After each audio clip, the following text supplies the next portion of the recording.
Sa mga nanliligaw, ang mga lalaki, yung mga may asawa ngayon, di ba kung nanliligaw kayo, lahat gagawin mo para sa nililigawan mo? Tama ba? Makuha mo lamang yung kanyang matamis na, oo. Di ba? Lahat gagawin mo. Pag sinabi niya gawin mo to, sabihin niya pumunta ka doon, bilhin mo to, lahat gagawin mo. You want to impress the person. Tama ba? Mga lalaki, I do believe, ang lalaki lang ang nanliligaw, walang babae nanliligaw. Amen?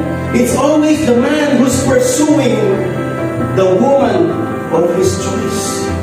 Pero last night when we were having this Bible study, sabi ko, hindi pala kailangan habulin ng lalaki yung babae. Ang sabi ng Genesis chapter 2, sabi niya, and God put Adam to sleep, and he took off one of his ribs. And in that rib, sabi doon, he formed the woman. Alam ba niyo na everything that God created is good? Do you believe that everything that God created is good? Pero meron one time, in God's Word, na sinabi ng Panginoon, God saw that everything that He has created is good. Sabi ng Genesis 1.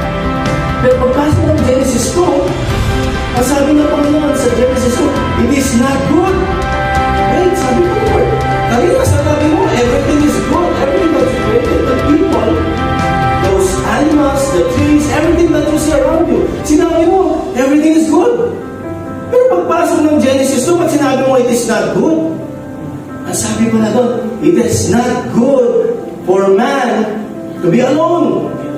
Ayaw ng Diyos na isang tao ay mag-isa. Tapos mo kalimutan, dumadaan ka pa sa problema. Ayaw ng Lord na mag-isa ka. Ang gusto ng Lord na lagi kang may kasama. Ang sabi nga ng tao, di ba? No man is an island.